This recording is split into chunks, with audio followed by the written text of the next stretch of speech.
अच्छा बेटा, तो हमारे पास ये जो पार्ट 15 है जिसमें सीक्वेंस गिवन दी हुई है 3 9 27 81, ये जो सीक्वेंस है, फर्स्ट जो नंबर है 3, वो 3 की पावर 1 है। सही है। जो सेकंड नंबर है आपके पास 9, वो 3 का स्क्वायर होता है। जो थर्ड नंबर है 27, वो 3 का क्या होता है, क्यूब होता है। और 81 3 की पावर 4 होता है। तो आपके पास यहाँ पे क्या है, हर एक नंबर में आपके पास फर्स्ट टर्म में जैसे ही 3 मल्टीप्लाई हो रहा है 9 बन रहा है। सेकंड टर्म 9 में जैसे ही मैं 3 को मल्टीप्लाई कर रहा हूँ तो क्या हो रहा है, 27 बन रहा है। और थर्ड टर्म 27 में जैसे ही 3 को मल्टीप्लाई कर रहा हूँ 81 बन रहा है। तो यहाँ पे आपके पास कोई डिफरेंस नहीं है। बेसिकली क्या, कॉमन रेशो है। तो ये जैसे ही किसी भी टर्म के अंदर एक पर्टिकुलर नंबर जैसे ही मल्टीप्लाई होता है, एक फिक्स नंबर मल्टीप्लाई होता है, तो नेक्स्ट टर्म आ जाती है। तो इस टाइप की सीक्वेंस को कहते हैं जियोमेट्रिक या एक्सपोनेंशियल सीक्वेंस। सही है। ज्योमेट्रिक सीक्वेंस या एक्सपोनेंशियल सीक्वेंस के अंदर कोई डिफरेंस नहीं होता। सही है। लीनियर अरिथमेटिक में आपने पढ़ा था, वहां पे क्या होता है, दो टर्म्स के दरमियान का डिफरेंस निकालते हो, जैसे डिफरेंस सेम आ रहा होता है। सही है। अगर डायरेक्ट फर्स्ट डिफरेंस ही सेम आ जाता है तो आप बोलते हो लीनियर या अरिथमेटिक है। सेकंड डिफरेंस सेम आता है, आप बोलते हो कि ये क्वाड्रेटिक है। और थर्ड डिफरेंस अगर सेम आता है तो आप बोलते हो ये क्यूबिक है। लेकिन ज्योमेट्रिक और एक्सपोनेंशियल के अंदर कोई डिफरेंस नहीं होता, रेशो कहते हैं इसको। सही है। जैसे ही आप रेशो कैसे निकालना है, आपने जो है वो नेक्स्ट न्यू टर्म को, मतलब आपने जो है वो क्या कहते हैं, प्रीसीडिंग टर्म को, आगे वाली टर्म को, न्यू टर्म को डिवाइड करना है प्रीवियस टर्म से। सेकंड टर्म को डिवाइड कर दो फर्स्ट से, थर्ड को डिवाइड कर दो सेकंड से, फोर्थ को डिवाइड कर दो थर्ड से, फिफ्थ को डिवाइड कर दो फोर्थ से। सबके डिवीजन, सबके रेशो सेम आएंगे, 3 आ रहे हैं सीक्वेंस के अंदर, तो ये सीक्वेंस कहलाएगी ज्योमेट्रिक सीक्वेंस या फिर एक्सपोनेंशियल सीक्वेंस। सही है। जब भी आपके पास ज्योमेट्रिक सीक्वेंस या एक्सपोनेंशियल सीक्वेंस हो, इसमें देखो इसके एनर टर्म बनाना एक तो फॉर्मूला भी है, वो भी मैं बता देता हूँ, और आसान कैसे है। आपके पास देखो बेटा, 3 है 9 है 27 है 81 है। हर जो टर्म है, हर जो नंबर लिखा हुआ है, सही है, उसमें आपके पास 3 क्या है, 3 की पावर 1। 9 क्या होता है, 3 का पावर 2। 27 3 की पावर 3। 81 3 की पावर 4। आपके पास बेटा क्या है, ये जितनी भी टर्म्स गिवन दी हुई है, हर टर्म में जो बेस है वो सेम है, बट पावर में फर्क आता जा रहा है। बेस सबकी क्या है, 3 3 3 3 3। तो जो nth टर्म होगी उसकी बेस भी क्या होगी, 3 ही होगी ना। उसकी बेस 4 तो नहीं होगी, या कोई और नंबर तो नहीं होगी, 3 होगी। सही है। अच्छा, तो ज्योमेट्रिक सीक्वेंस के अंदर आपके पास क्या होता है, बेस सेम रहती है। ज्योमेट्रिक सीक्वेंस के अंदर, एक्सपोनेंशियल सीक्वेंस के अंदर क्या होती है आपके पास, बेस सेम रहती है। 3 हो गई इधर। सही है। अब पावर में क्या आएगा आपके पास, सही है। अब पावर में देखो, फर्स्ट टर्म है तो पावर में 1 है, सेकंड टर्म है तो पावर में 2 है, थर्ड टर्म है तो पावर में 3 है, फोर्थ टर्म है तो पावर में 4 है। तो जो टर्म है पावर में भी वही नंबर है, तो nth टर्म होगी तो पावर में क्या होगा, n होगा। तो पावर में आ गया n। ये जो सीक्वेंस है इसकी एनर टर्म का क्या है आपके पास, एक्सप्रेशन या फॉर्मूला, 3 की पावर n।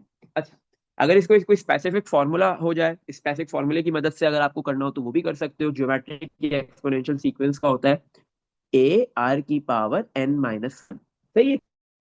अच्छा,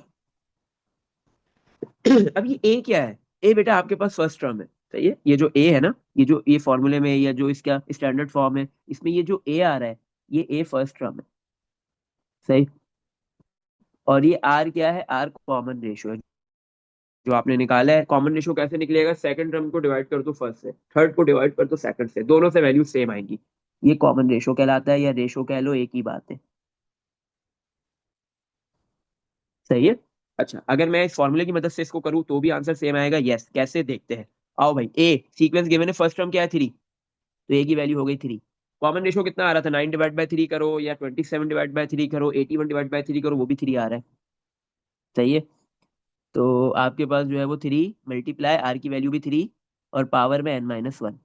अब ये दोनों बेसिस सेम है, 3 3। जब आपको पता है इंडाइसिस में आपने पढ़ा है, जब बेसिस सेम होती है तो पावर्स क्या कर ली जाती है, ऐड। अगर वो बेसिस मल्टीप्लाई हो और अगर डिवाइड हो तो सब्ट्रैक्ट। तो ये जो दो बेसिस सेम है, 3 3, बेस को हम एक मर्तबा लिखेंगे और इनकी पावर्स को ऐड कर लेंगे। फर्स्ट जो बेस 3 है उसकी पावर कुछ नहीं लिखी तो 1 है, और सेकंड जो बेस है उसकी पावर है n - 1। इन दोनों को ऐड करेंगे, +का 1 -का 1 कैंसिल, आंसर क्या आ गया, 3 की पावर n। डायरेक्ट आंसर भी आप निकाल सकते हो और ये फॉर्मूला भी यूज कर सकते हो। इसमें देख लो बेटा, कुछ पूछना है। सर, ए हाँ कहाँ है बोलो। इसमें? क्या बोलते हैं, ये जो थ्री ए बेटा आया? फर्स्ट टर्म, ए मैंने क्या लिखा है, मैंने ये क्या वो लिखा है, ए क्या है, फर्स्ट टर्म। जो भी सीक्वेंस गिवन दी है उसकी फर्स्ट टर्म जो भी है वो ए होता है। सर, बस बात आपने खत्म। 3 3 किया है ना? क्या, 3 की, आपने 3 मल्टीप्लाई किया ना? देखो ए मल्टीप्लाई हो रहा है आर से, ए की वैल्यू क्या है, ए फर्स्ट टर्म है, ए की वैल्यू आ गई 3, R multiply by R, R क्या आ रहा है, कॉमन रेशो कितना निकाला था हमने, ये निकाला हुआ है, कॉमन रेशो कितना है 3, तो आर की जगह भी 3 आ गया और पावर में n-1, ऐसे डिस कॉपी हो गया। सही है। हम्म। सर लेकिन हमें यहाँ डेसिमल है। यहाँ पे यहाँ पे तो डेसिमल है। डेसिमल, नहीं नहीं बेटा, ये मल्टीप्लाई का साइन लगाया है, डॉट लगाया है, डॉट मल्टीप्लाई से लगा लो, डेसिमल नहीं है ये। देखो फॉर्मूले में क्या है, ए मल्टीप्लाई आ रहे हैं ना, तो मैंने दोनों थ्री को अलग अलग रखने के लिए डॉट लगाए थे, ये डेसिमल नहीं था, मल्टीप्लाई का साइन लगा लो, वरना आप 33 कहीं कंसिडर ना कर लेते उसको, या ब्रैकेट बना लो, आपकी मर्जी, इससे कोई फर्क नहीं पड़ेगा। सही है बेटा, ये डेसिमल नहीं था। चलो इसमें देख लो, कुछ पूछना है। हम्म। ओ सर। सही। तो अब हमने सारे टाइप की सीक्वेंसेस पढ़ ली, जियोमेट्रिक, एक्सपोनेंशियल कहो उसको, ज्योमेट्रिक कहो, लीनियर, क्वाड्रेटिक, क्यूबिक। हाँ, क्या हुआ? इसका क्वेश्चन नंबर 2 जो आपने दिया था मैंने करी। अच्छा, क्वेश्चन नंबर 2 बताओ, आंसर क्या आ रहा है, 2 का 14 बताओ। पावर 2 माइनस 12 क्या बोल रही हो, 14? n power 2 minus 12। 14 है, 14 n² - 2 हाँ, -12। -4। चलो। 12 12 हम्म। अच्छा, 1 12। ये कौन सी सीक्वेंस बन रही थी? हम्म, मैंने बता दिया 2। था ना, क्वाड्रेटिक बन रही थी, ओ क्वाड्रेटिक बन रही थी गॉड। ना। हाँ, क्वाड्रेटिक बन रही थी, क्योंकि D2 सेम आ गया था, second common, second difference same आ रहा था, तो क्वाड्रेटिक। सही। एक मिनट, मैं इसको वर्बली करूँ और देखूं कि यही आ रहा है।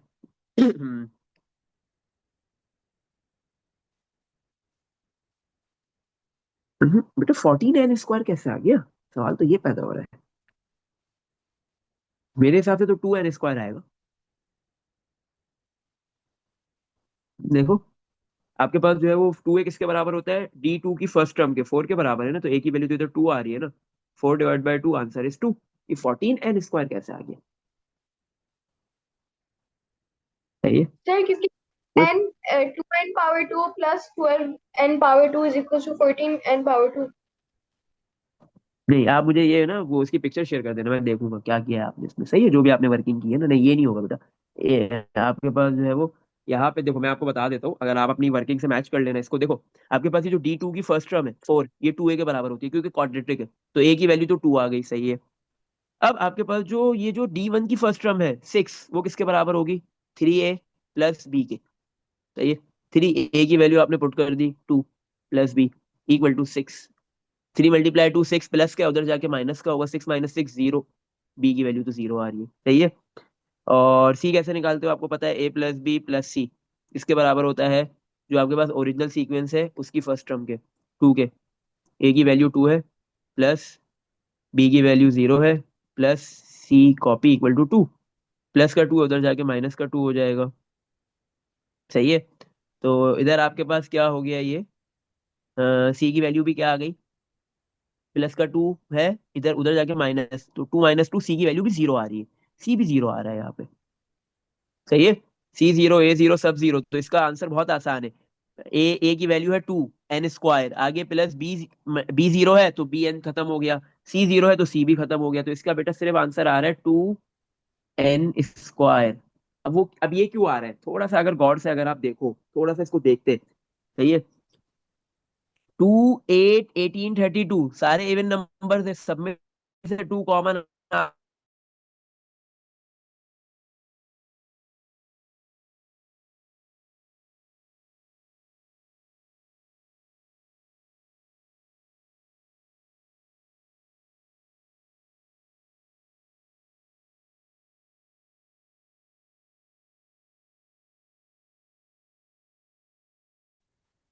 इसमें देख लो बेटा, कुछ पूछना है?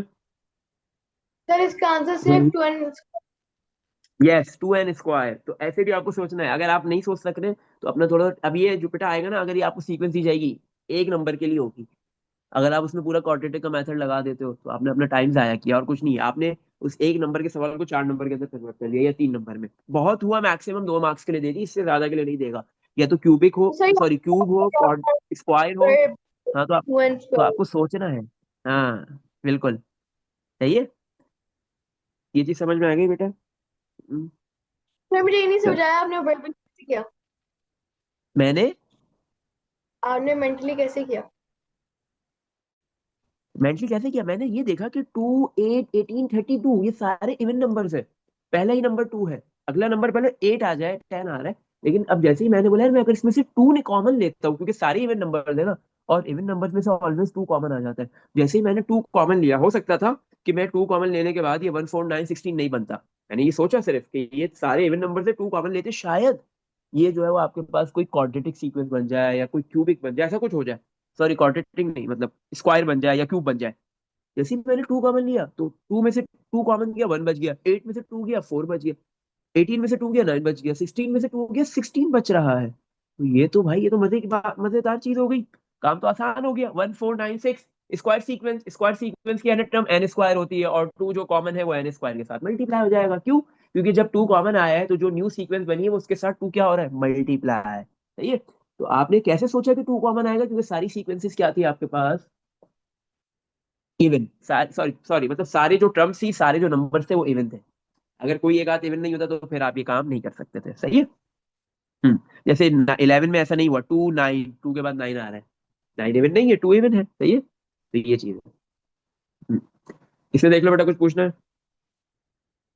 ये चीज समझ में आ गई? हम्म। सारे टाइप की सीक्वेंसेस हमने कर ली। लीनियर, जिसको आप अरिथमेटिक भी कह सकते हो, quadratic, cubic, square, cube, triangular, और फिर एंड में एक्सपोनेंशियल, और क्या कहते हैं इसको, ज्योमेट्रिक कह लो। सही है। सारे टाइप की कर ली। अच्छा, अब जो क्वेश्चन नेक्स्ट है ना 24, इसमें भी यही है। सीक्वेंसेस गिवन दी हुई, सबसे पहले आइडेंटिफाई करो कौन सी है, और फिर nth टर्म का इसमें फॉर्मूला बनाना है। सही है। मोस्टली इसमें हो सकता है या तो क्यूबिक होगी या एक्सपोनेंशियल होगी। सही है। तो एक काम करते हैं, कोई एक एक पार्ट कर लेते हैं एक्सपोनेंशियल का, क्योंकि एक्सपोनेंशियल का हमने सिर्फ एक ही देखा है। अच्छा, वन का तो आप बता दो, वन का क्या है, बहुत आसान है।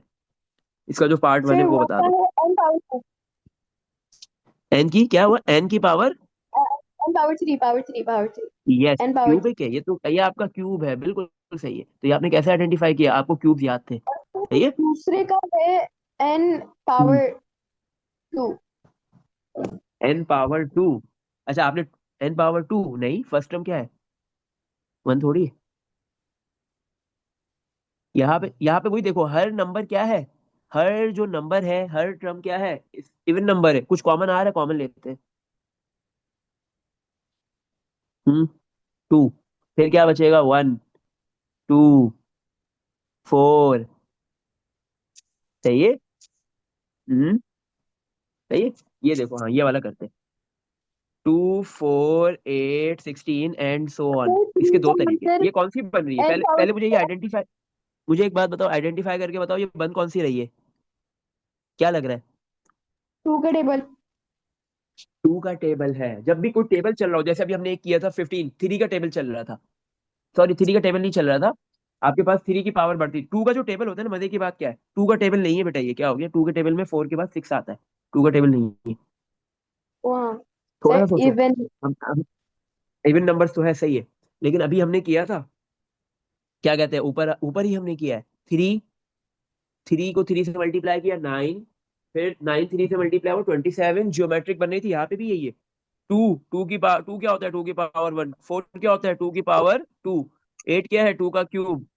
16 क्या होता है, 2 की power 4। This is geometric sequence. ये आपके पास एक्सपोनेंशियल सीक्वेंस है, बस बात खत्म। nth टर्म भी क्या होगी, बेस इसकी 2 होगी, लेकिन पावर में क्या आएगा, फर्स्ट टर्म में 1 है, सेकंड टर्म में 2 है, थर्ड टर्म में 3 है, फोर्थ टर्म में 4 है। तो nth टर्म में पावर में भी n होगा, खत्म, बात हो गई। या तो वो फॉर्मूला लगा दो, ए आर की पावर n-1, या ऐसे कर लो। तो ये आपकी ज्योमेट्रिक सीक्वेंस है यहाँ पे। सही है। हम्म। हम्म। इसमें देख लो यस बेटा, सर। कुछ पूछना है? चलो, अब मुझे 3 बताओ। सर 3 का वन है n 3, पावर थ्री कौन सी है, एन? n एन पावर की 3। पावर नहीं, वन तो क्यूब है वन का, लेकिन 3 किसका क्यूब है? नहीं है, नहीं है, नहीं है। ये क्यूबिक या क्यूब नहीं है। ये स्क्वायर भी नहीं है। सोचो सोचो, ये सर भी नहीं है, ट्राइंगल। थोड़ा सा ध्यान दो भाई। वन में मैं, अब आप देखो ना, 1 के बाद 3 आ रहा है, 3 के बाद 9 हो रहा है, 9 के बाद 27। यार आप सोचोगे कि 3 को अगर मैं 3 से मल्टीप्लाई करता हूँ 9, फिर मैं 3 को सर क्या पावर कर रहा 3 हूँ वाली जो इधर? ये, ज्योमेट्रिक। हाँ, ये ज्योमेट्रिक है, सही है। बिल्कुल ऐसे ही है, ज्योमेट्रिक है। मतलब 1 क्या हुआ, 1 को 3 बनाना है तो मल्टीप्लाई बाय 3, 3 को भी आपको 9 बनाना है तो मल्टीप्लाई 3। सही है ना, मल्टीप्लाई हो रहा है या कॉमन डिफरेंस सेम आ रहा है। 9 में 3 मल्टीप्लाई का 27, लेकिन यहाँ पे क्या है, देखो बेटा, आपके पास जो सेकंड टर्म है ना वो है 3 की पावर 1, थर्ड टर्म है 3 की पावर 2, फोर्थ टर्म है 3 की पावर 3। ऐसे ये जो फर्स्ट टर्म है वो 1, वो क्या है 3 की पावर 0, वो क्या है बेटा 3 की पावर 0। 1 क्या होता है 3 की पावर 0। सही है, मैं इसको डायरेक्ट मेथड से करने की कोशिश कर रहा हूँ। सही है। हाँ, तो अब यहाँ पे क्या है, बेस तो 3 है सबकी, हर टर्म की, तो nth टर्म की भी बेस 3 होगी, लेकिन पावर क्या होगी। देखो फर्स्ट टर्म में पावर 0 है, सेकंड टर्म में पावर 1 है, थर्ड टर्म में पावर 2 है, फोर्थ टर्म में पावर 3 है। तो जो टर्म है पावर में उससे एक नंबर कम है। सही है ना। थर्ड टर्म में 3 की पावर 3 नहीं लिखा हुआ, बल्कि 2 लिखा हुआ है, तो 3 में एक कम, 1 माइनस करो, 1 कम कर दो, एक कम कर दो, एक निकाल दो, तो 2 आता है। सही है, तो इसका मतलब है यहाँ पे जो है वो हर टर्म में, हर टर्म का जो बेस है वो तो 3 है, लेकिन उसकी पावर में जो टर्म है नंबर उससे एक कम है। तो एन टर्म में भी क्या होगा, एन टर्म में भी क्या होगा, पावर एन नहीं होगी, एन से एक कम होगा, n-1। सही है बेटा, इसमें देख लो कुछ पूछना है। और अगर आप इसको फॉर्मूले से करना चाहती, ar की पावर n-1, आप इससे कर लो। ए की वैल्यू क्या है, ए होती है first term, the value of A is 1, common ratio निकाल लो। सेकंड टर्म को डिवाइड करो फर्स्ट से, 3 डिवाइड बाय 1, या थर्ड टर्म को डिवाइड करो सेकंड से, 9 डिवाइड बाय 3, आंसर दोनों से ही 3 आएगा। फॉर्मूला है ए की वैल्यू 1, आर की वैल्यू क्या है 3, पावर में n-1, 3 की पावर n-1 मल्टीप्लाई 1, 3 की पावर n-1 ही आएगा। सही है, इसमें देख लो बेटा कुछ पूछना है। हम्म। No, sir. अच्छा, इसके बाद बाकी जो है वो सारी या तो क्वाड्रेटिक है इसके अंदर, सॉरी क्यूबिक है, या फिर एक्सपोनेंशियल ही है। ठीक है। हम्म। अगर हम बाकी की बात करें, 4 की, 13, 20, 39, ये तो सिंपल है कि ये तो आपको 13 को किसी नंबर से भी मल्टीप्लाई करोगे तो 20 तो नहीं बनता ना, तो ये आपके पास जो है वो क्यूबिक होगी। सही है, 4 वाला, 13 और 20 का डिफरेंस 7 है, फिर इसी तरह ये क्यूबिक है। 6, 18, 54, 162, 6 को मल्टीप्लाई, हाँ ये देखो ना, 6 × 18 कैसे आता है, फिफ्थ वाला, 6, 18, 54, 162, देखो ना, 6 क्या होगा, जैसे ही 3 से मल्टीप्लाई होगा 18 बन जाएगा, 18 को फिर 3 से मल्टीप्लाई करेंगे 54, ऐसे ही है। तो और 54 को जैसे ही 3 से मल्टीप्लाई करोगे तो 160, मतलब कॉमन रेशियो क्या आ गया, 3। सही है, और फर्स्ट टर्म क्या है 6।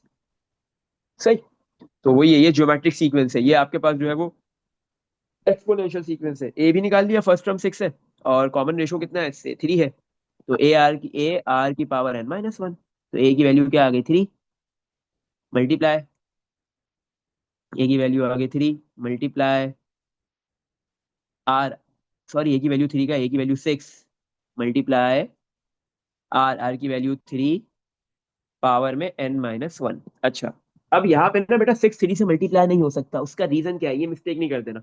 6 और 3 मल्टीप्लाई नहीं हो सकते, क्यों, क्योंकि 3 की पावर में n-1 है और 6 की पावर में n-1 नहीं है, तो ये दोनों मल्टीप्लाई तो नहीं हो सकते। तो अब इसको अगर सिंप्लीफाई करना है तो कैसे होगा, हमें ये बात पता है 6 क्या होता है, 2 × 3, 6 को तोड़ के हमने लिख दिया 2 × 3, और ये मल्टीप्लाई में 3 की पावर n-1 कॉपी। सही है, अब ये 2 कॉपी, अब ये देखो 3 और 3 बेस सेम है बिल्कुल, तो एक मर्तबा लिखेंगे और इनकी पावर्स को ऐड कर देंगे, 1 + n-1, प्लस का 1 माइनस का 1 कैंसिल, 2 × 3 की पावर n, बस इससे ज्यादा ये सिंप्लीफाई नहीं हो सकेगा। तो आपके पास जो सीक्वेंस गिवन दी हुई है, इसकी nth टर्म आ गई 2 × 3 की पावर n। ये नहीं लिख देना 2 × 3 6 की पावर n, नहीं ऐसा नहीं होगा। सही है बेटा, इसमें देख लो कुछ पूछना है। तो ये आपके पास ज्योमेट्रिक सीक्वेंस थी, एक्सपोनेंशियल सीक्वेंस थी।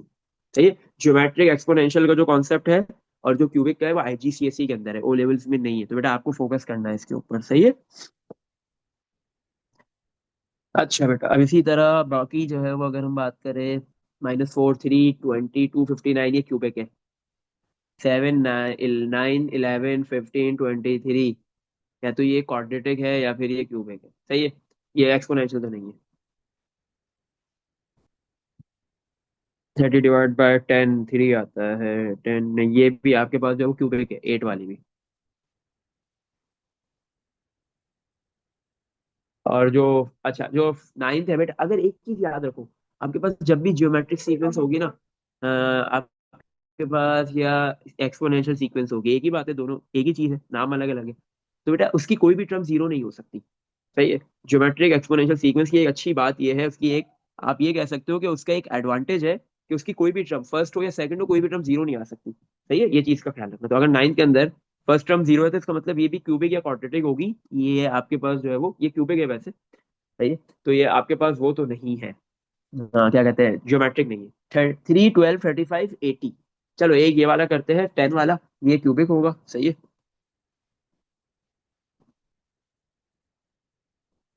10, क्योंकि ये देखने से जो है वो, हाँ, हाँ नहीं, 3, 12 मल्टीप्लाई, 3 को 12 4 से मल्टीप्लाई करेंगे 12 बनेगा, लेकिन 12 को जैसे ही 4 से मल्टीप्लाई करेंगे तो 48 बनेगा, 35 नहीं आएगा। तो ये आपके पास ज्योमेट्रिक नहीं है। सही है। अच्छा, 3 और 12 में डिफरेंस कितना है, D1 निकाल रहे हैं, 4, 8 का, सॉरी 9 का। 12 और 35 में कितना डिफरेंस है, 35 - 12 कर दो। 35 - 12 तो 23 का। 80 और 35 में कितना डिफरेंस है, 80 - 35, 45 का डिफरेंस है। अब D2 निकालेंगे। 9 और 23 में कितना डिफरेंस है ना, 23 - 9 कर दो, 14। 23 और 45 में कितना डिफरेंस है, 45 - 14, 31। सही है। अब D3 निकालेंगे, D3 आपके पास ऑब्वियस सेम होगा। सही है।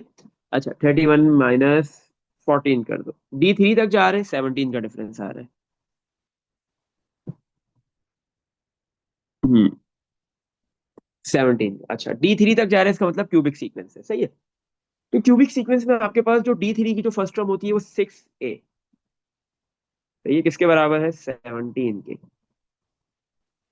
तो ये 6a किसके बराबर है, 17 के। सही।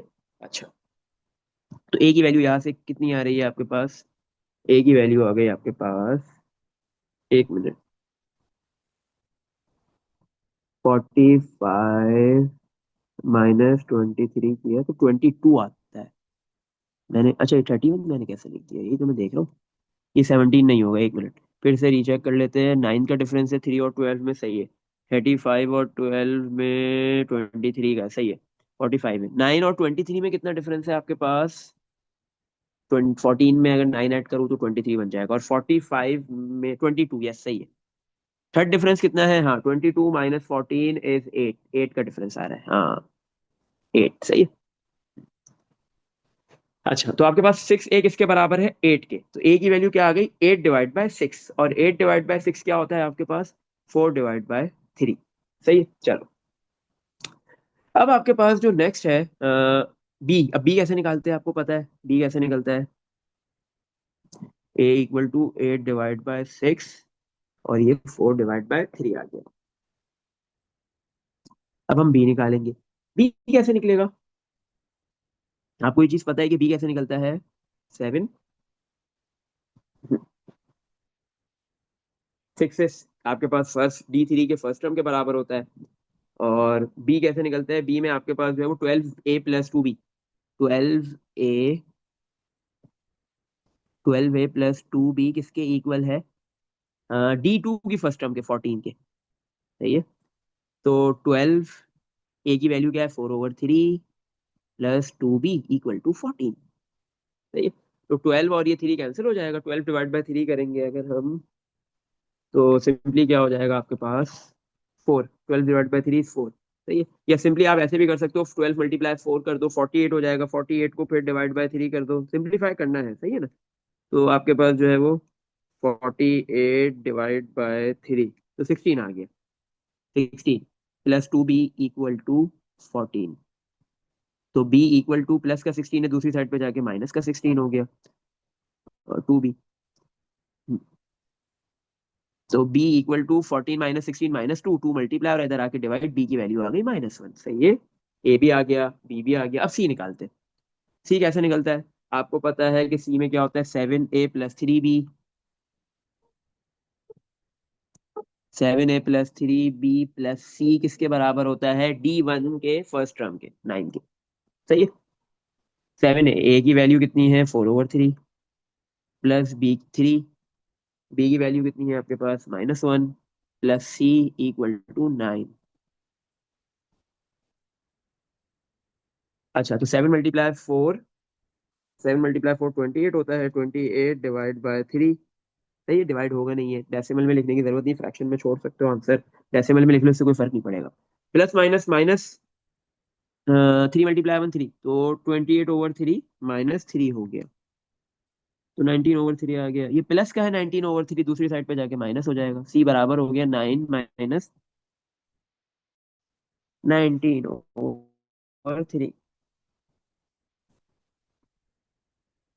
9 को माइनस कर दो 19/3 से, तो आपके पास जो सी की वैल्यू आ जाएगी 8/3, सी की वैल्यू आ गई 8/3। अब डी निकालना है। सही है, डी निकालने के लिए आपको पता है A plus B plus C plus D किसके बराबर होता है, जो एक्चुअल सीक्वेंस है उसकी फर्स्ट टर्म के 3 के।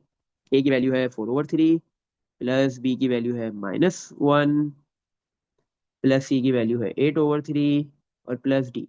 अच्छा, तो 4/3 -1 प्लस 8/3 लिख देंगे कैलकुलेटर में, 4/3 -1 प्लस 8/3, तो 31/24 आ गया।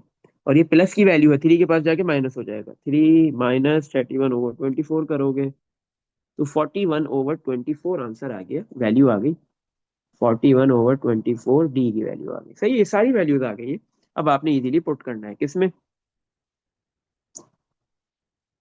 यहाँ पे मैं पुट कर देता हूँ। an², ए की वैल्यू है 4/3, एन की पावर 3, सही है ना, क्यूबिक है ना, प्लस बी, बी की वैल्यू है -1, तो डायरेक्ट माइनस लिख देते हैं, -1 मल्टीप्लाई n² -n² हो गया, प्लस सी एन, सी की वैल्यू है 8/3 प्लस 8/3, प्लस डी, डी की वैल्यू है 41/24। सही है बेटा, तो ये आपके पास जो सीक्वेंस गिवन दी हुई थी, इसकी nth टर्म का फॉर्मूला बन गया। इसमें देख लो बेटा, कुछ पूछना है? हम्म।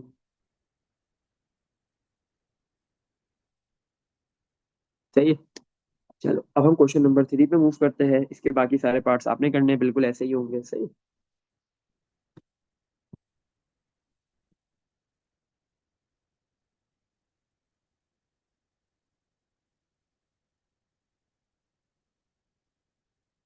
क्वेश्चन नंबर 3 में क्या बोल रहा है, the pattern in the diagram are the first four in a sequence made from white tiles and colour tiles. सही है, आपके पास ये पैटर्न जो बने हुए हैं, सही है, आपके पास यहाँ पे ना डायग्राम के अंदर ना शुरू के एक सीक्वेंस की फर्स्ट 4 पैटर्न्स गिवन दे दिए। ये पैटर्न्स कैसे बन रहे हैं, व्हाइट टाइल्स और कलर टाइल्स की मदद से। सही है ना। अच्छा, पैटर्न 1 के अंदर जो है वो पार्ट ए है, उसके 4 पार्ट्स है, पार्ट बी के 2 है, पार्ट सी के भी 2 पार्ट्स है। सही, पहले पार्ट ए का first part, count and right down the number of white tiles in these 4 patterns. Count करो और आपने एक number of write down number of white tiles in these 4 patterns. सही है ना, इन चारों पैटर्न्स में व्हाइट टाइल्स कितने हैं वो लिख दो, मतलब उसकी एक सीक्वेंस बना देते हैं, खत्म।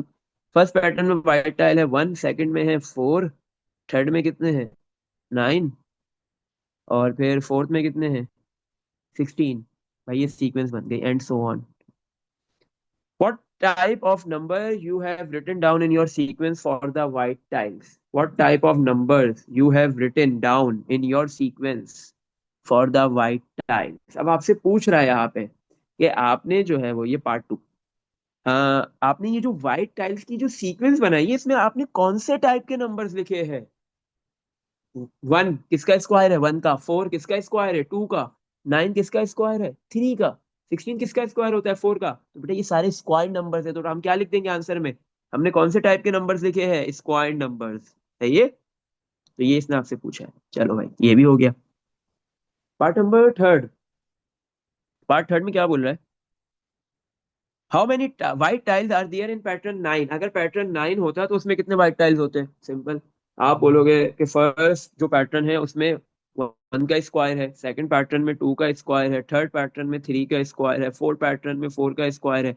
तो चलते चलते चलते जो आपके पास 9 पैटर्न आता, यहाँ पे जो भी 9 पैटर्न होता, तो उसमें किसका स्क्वायर होता, पहली बात है स्क्वायर होगा किसका, क्योंकि फर्स्ट पैटर्न है तो 1 का स्क्वायर, सेकंड पैटर्न है तो 2 का, थर्ड पैटर्न है तो 3 का। जो पैटर्न है, जो सीक्वेंस आपके पास जो सीक्वेंस की जो टर्म है, नंबर भी वही है, बेस भी वही है, पैटर्न भी वही है, तो अगर 9 पैटर्न होगा तो 9 का स्क्वायर होगा, खत्म बात। सही है, तो कितनी व्हाइट टाइल्स है पैटर्न 9 के अंदर, आपके पास 9 का स्क्वायर कितना होता है भाई 81, 9² इक्वल टू 81। सही है, चलो part 4। Right down the first four terms in the number sequence for the number of colour tiles, सही है ना। आपने क्या करना है, फर्स्ट फोर टर्म्स लिखनी है नंबर सीक्वेंस की, सही है, फॉर द कलर टाइल्स की, सही है ना। कलर टाइल्स, अब आपके पास पैटर्न गिवन दिए, इसमें से देख के आप कलर टाइल्स लिख दो।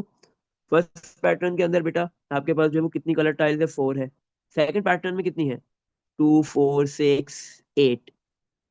थर्ड पैटर्न के अंदर कितनी है, 3 6 9 12।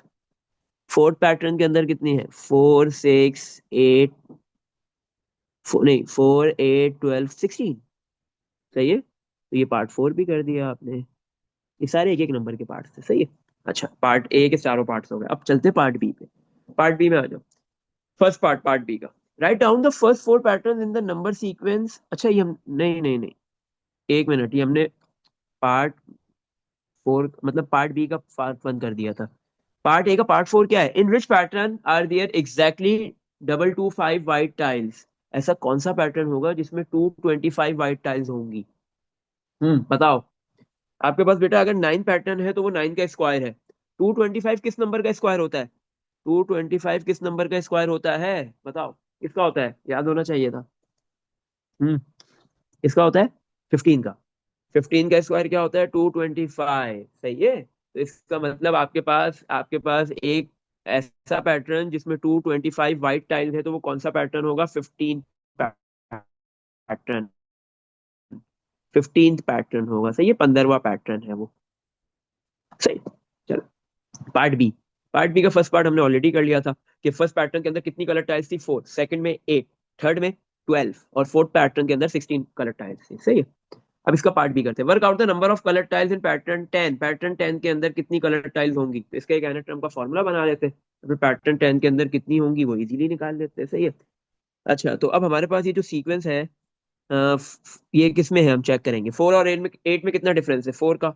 8 और 12 में कितना डिफरेंस है, 4 का। 12 और 16 में कितना डिफरेंस है, 4 का।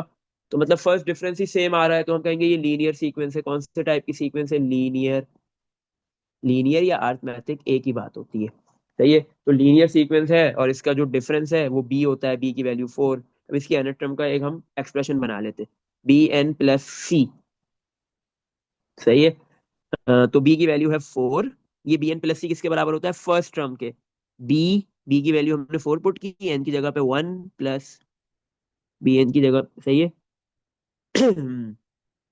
सही है, बी की जगह पे हमने क्या पुट किया इधर, 4, एन की वैल्यू 1 पुट की, plus C equal to first term के इक्वल आएगा 4 के। तो 4 मल्टीप्लाई 1 प्लस का 4 है, उधर जाके माइनस हो जाएगा, C equal to 4 minus 4, answer is 0, C की वैल्यू 0 आ गई। तो आपके पास बेटा यहाँ पे क्या होगा, जो nth टर्म बन रही है इस लीनियर सीक्वेंस की वो क्या है, बी एन, बी की value 4, N N copy plus C, सही है। और सी की क्या वैल्यू है आपके पास, 0 प्लस 0, आंसर इज 4n, सही है। अच्छा, तो आपके पास जो 10 पैटर्न है उसके अंदर जो है वो कितने आपके पास कलर टाइल्स होंगे, nth टर्म आ गई 4n। 10 पैटर्न है तो इसका मतलब n की वैल्यू आपने क्या पुट करनी है, 10। तो 4 मल्टीप्लाई बाय 10, आंसर इज 40, सही है। अच्छा, एक तो तरीका ये था इसका करने का, एक और क्या तरीका है बेटा, अब आप देखो 4 8 12 16, ये तो 4 का टेबल चल रहा है। तो इन सब में से क्या कॉमन आ रहा है, 4। आप बोलो मैं 4 पहले कॉमन ले लिया, फिर क्या बचा, 1 2 3 4 एंड सो ऑन, सही है। हाँ, तो आपके पास बेटा ये जो सीक्वेंस होती है जिसकी फर्स्ट टर्म 1 हो, सेकंड टर्म 2 हो, थर्ड टर्म 3 हो, फोर्थ टर्म 4 हो, एंड सो ऑन चलती रहेगी। मतलब स्टार्टिंग 1 से हो, हर हर दो टर्म्स के दरमियान का डिफरेंस +1 आए। तो बेटा ये आपके पास सीक्वेंस की nth टर्म क्या आती है, n, याद रख लो क्या होगी, n। क्यों, क्योंकि फर्स्ट टर्म अगर 1 है, फर्स्ट टर्म 1 है, सेकंड टर्म 2 है, थर्ड टर्म 3 है, जो टर्म है वही नंबर लिखा हुआ है, तो n टर्म में क्या होगा, n। तो आपने बोला ये 4 कॉपी, 1 2 3 4 सारे नंबर्स आपके पास क्या है, ये तो लाइन से नंबर्स कंटिन्यूस चल रहे हैं, नेचुरल नंबर्स आ रहे हैं, तो इसकी एनथ टर्म क्या होगी, n। 4n डायरेक्ट बन गई, ये काम करने की भी आपको कोई नीड नहीं है। n की वैल्यू 10 पुट करोगे तो आपके पास 10, पैटर्न 10 के अंदर कितनी कलर टाइल्स है वो पता चल जाएंगे आपको, सही है। अच्छा, पार्ट सी पे चलते हैं। पार्ट सी का फर्स्ट पार्ट क्या है, write down the first 6 term of the number sequence that shows the total number of tiles in these patterns, सही है। आपको जो है वो फर्स्ट 6 टर्म्स लिखनी है इस नंबर सीक्वेंस की, शुरू की। राइट डाउन फर्स्ट 6 टर्म्स, शुरू की 6 टर्म्स लिखो इस नंबर सीक्वेंस की, जो ये शो करे कि टोटल नंबर ऑफ टाइल्स कितनी होंगी इन दीस पैटर्न में, सही है। अच्छा, तो हम दोनों की पहले सीक्वेंसेस लिख देते हैं। पहले हमने वाइट टाइल्स की लिख देते हैं। वाइट, ये पार्ट सी का फर्स्ट पार्ट कर रहे हैं वाइट टाइल्स और कलर्ड। व्हाइट टाइल्स की क्या सीक्वेंस बन रही थी? कलर्ड की तो बन रही थी 4, 8, 12, 16। सही है। फिर इसके बाद 20 होंगी और फिर 24, 6 टर्म्स लिख दो। सही है शुरू की। और व्हाइट की क्या थी? 1, 4, 9, 16। फिर एन स्क्वायर था ना, फिफ्थ टर्म में 5 का स्क्वायर 25, सिक्स टर्म में 6 का स्क्वायर 36। अब इन दोनों को ऐड कर लो, टोटल टाइल्स की आपके पास एक सीक्वेंस बन जाएगी, टोटल की बन गई, खत्म बात। 1 + 4 5, 4 + 8 12, 9 + 12 23, 16 + 16 32, 25 + 20 45, 36 + 24 60। सही है। तो अगर आप देखोगे तो आपके पास यहाँ पे क्या है, ये जो अब जो न्यू सीक्वेंस बन रही है टोटल टाइल्स की, ये आपके पास बन रही होगी क्वाड्रेटिक। सही है ना। फर्स्ट कॉमन डिफरेंस सेम नहीं आएगा, फर्स्ट डिफरेंस सेम नहीं होगा, सेकंड सेम आ जाएगा, क्वाड्रेटिक बनेगी। हमें बनानी थोड़ी है कोई। अच्छा, अब देखो, how many tiles are there all together in the pattern that has exactly 100 white tiles. सही है। अब आपसे ये पूछ रहा है हाउ मेनी टाइल्स। सही है। पार्ट टू के अंदर ये पूछ रहा है भाई बताओ कितनी टाइल्स होंगी। Hmm are there all together, how many tiles are there all together. How many tiles का मतलब कितनी tiles, are there all together in the pattern मतलब एक पैटर्न के अंदर कितनी टोटल टाइल्स है। ऑल टुगेदर में मतलब व्हाइट और कलर टाइल्स दोनों को मिला के बताना है, टोटल टाइल्स बतानी है। दैट हैज, उस पैटर्न में जिसमें एग्जैक्टली 100 व्हाइट टाइल्स है। कितनी व्हाइट टाइल्स है? 100 व्हाइट टाइल्स है। अच्छा, 100 व्हाइट टाइल्स है एक पैटर्न के अंदर, उसमें आपके पास टोटल टाइल्स कितनी है ये आपने बताना है। बात खत्म कर दी। चलो, तो अब हम निकाल लेते हैं। सबसे पहले हम ये पता करते हैं कि अगर मेरे पास एक पैटर्न के अंदर 100 व्हाइट टाइल्स है तो वो पैटर्न कौन कौन सा होगा। सही है। अच्छा, आपका व्हाइट टाइल्स का क्या फॉर्मूला बन रहा था एनथ टर्म का? बहुत आसान बन रहा था ना। फर्स्ट टर्म में 1 का स्क्वायर, सेकंड टर्म में 2 का स्क्वायर, थर्ड पैटर्न के अंदर 3 का स्क्वायर, फोर्थ टर्म में 4 का स्क्वायर। तो अगर एक पैटर्न है जिसमें आपके पास 100 टाइल्स, 100 व्हाइट टाइल्स है, तो 100 भी तो किसी नंबर का स्क्वायर होता है। किसका होता है? 100 किसका स्क्वायर है? 100 होता है 10 का स्क्वायर। इसका मतलब ये कौन सा पैटर्न है? 10। सही है। पैटर्न कौन सा पता चल गया? 10। 10 पैटर्न के अंदर व्हाइट टाइल्स कितनी है आपके पास? 100। अब कलर्ड कितनी है वो पता चल जाए, दोनों को ऐड कर देंगे तो टोटल टाइल्स आ जाएंगी। कलर्ड कैसे निकालेंगे? सिंपल। पैटर्न 10 के अंदर हमने निकाला ही ऑलरेडी, 40 टाइल्स है। कलर्ड कितनी है? 40 ऑलरेडी हम फाइंड कर चुके हैं एक पार्ट के अंदर। सही है। बी का पार्ट 1 के अंदर, बी के पार्ट 2 के अंदर। सही है। बी के पार्ट 2 के अंदर ऑलरेडी हम ये फाइंड कर चुके हैं कि पैटर्न 10 के अंदर कलर टाइल्स कितनी है, 40 है। तो टोटल टाइल्स कितनी हो गई? पैटर्न 10 के अंदर आपके पास टोटल टाइल्स कितनी है? 100 + 40 इज 140। आंसर हो गया। सही है। इसमें देख लो बेटा, कुछ पूछना है? सही है। तो यहाँ पे बेटा हमने जो है वो सारे टाइप की सीक्वेंसेस भी पढ़ लिए, उसके डिफरेंट पैटर्न्स के क्वेश्चंस भी कर लिए, डिफरेंट टाइप के क्वेश्चंस कर लिए। तो ये जितने भी हमने क्वेश्चंस किए इससे आपके इजीली जो है वो मतलब पैटर्न का हर टाइप का क्वेश्चन आपसे इजीली हो जाएगा। सही है, क्योंकि आपने सारे टाइप्स के पैटर्न, सारे टाइप्स की सीक्वेंसेस को इजीली जो है वो क्या किया है, समझ लिया है। Linear, square, cube, triangular. सही है। नेचुरल नंबर की क्या सीक्वेंस होती है ये भी, और फिर क्वाड्रेटिक, क्यूबिक, ज्योमेट्रिक। सही है, सारी चीजें। उसके अलावा आपने पैटर्न्स को सीक्वेंसेस के अंदर कैसे कन्वर्ट करना है वो देख लिया। अगर कोई पर्टिकुलर टाइप आपने जो है वो पर्टिकुलर ट्रम निकालनी है, सही है, वो भी आप निकाल सकते हो। एनएट ट्रम के फॉर्मूलाज जनरेट करने हैं वो भी कर सकते हो, सब कुछ कर सकते हो। तो इस पूरे टॉपिक को करने के बाद आप इजीली जो आपके पेपर के अंदर कम से कम भी जो है वो 5 to 6 मार्क्स का जो पैटर्न सीक्वेंसेस के टॉपिक से, पैटर्न के टॉपिक से क्वेश्चन आता है वो आप इजीली कर सकते हो। मिनिमम 5 से 6 नंबर के लिए तो आता ही आता है। कभी कभी दोनों पेपर्स में आ जाता है, कभी सिंगल पेपर में आता है। सही है। अगर दोनों पेपर में आ जाए तो 8 से 10 नंबर तक हो जाता है मिला के, दोनों पेपर्स का। सही है। तो बेटा यहाँ पे आपके पास सीक्वेंस और पैटर्न्स का टॉपिक खत्म हो गया।